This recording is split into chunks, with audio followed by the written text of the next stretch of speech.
শ্ৰী শ্ৰী জৰাবাৰী শাখা সত্ৰ গুৱাহাটী বেতকুচি সাহায্য অৰ্থে উপহাৰৰ কুপনৰ খেল আমি অহা 6 এপ্ৰিলত অনুষ্ঠিত কৰিবলৈ লৈছিলোঁ।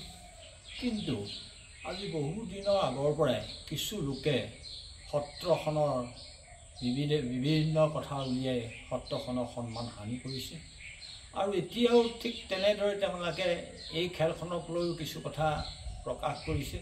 সেইকাৰণে আমি কিবা অসুবিধা হ'ব পাৰে, সেইকাৰণে আমি এই খেলখন অনিৰ্দিষ্ট কাললৈ স্থগিত ৰাখিছোঁ। শ্ৰী শ্ৰী জৰাবাৰী শাখা সত্ৰৰ উন্নয়নৰ কাৰণে আমি যিখন খেল অনুষ্ঠিত কৰিবলৈ লৈছিলোঁ, এছাম লোকে মানে সত্ৰখনৰ আজি বহুত দিনৰ পৰা সত্ৰখনলৈ উন্নয়নৰ ক্ষেত্ৰত আঙুলি টোৱাই আহিছে আৰু সেইসকলে এতিয়া এই খেলখনক লৈ উপহাৰ কুপন খেলখনক লৈ পেলানি এছাম চকু চৰহা লোকে মানে উঠি পৰি লাগিছে।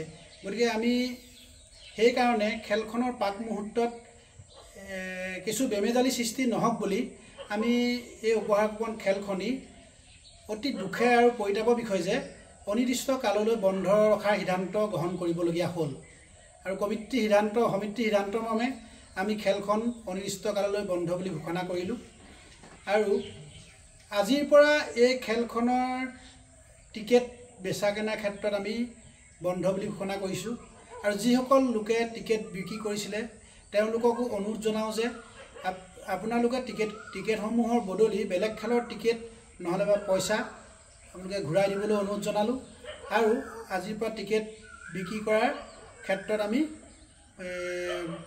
বন্ধ ৰাখিবলৈ অনুৰোধ জনাইছোঁ আৰু যিসকলৰ ওচৰত টিকেটসমূহ আছে, বহীসমূহ আছে, তেওঁলোকক সেই বহীসমূহ আমাক সমিতিক ঘূৰাই দিবলৈ অনুৰোধ জনাইছোঁ।